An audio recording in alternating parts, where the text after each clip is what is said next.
ஏங்க ஏங்க அரத்தரன்னு இழுத்துட்டு போற மாதிரியே இருக்கு.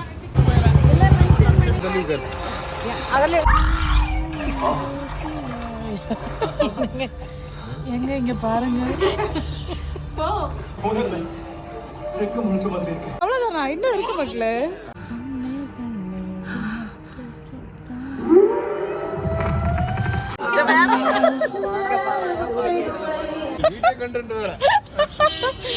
படம் எப்படி இருந்துச்சு சொல்லிட்டு போங்க. படம் எப்படி இருந்துச்சு?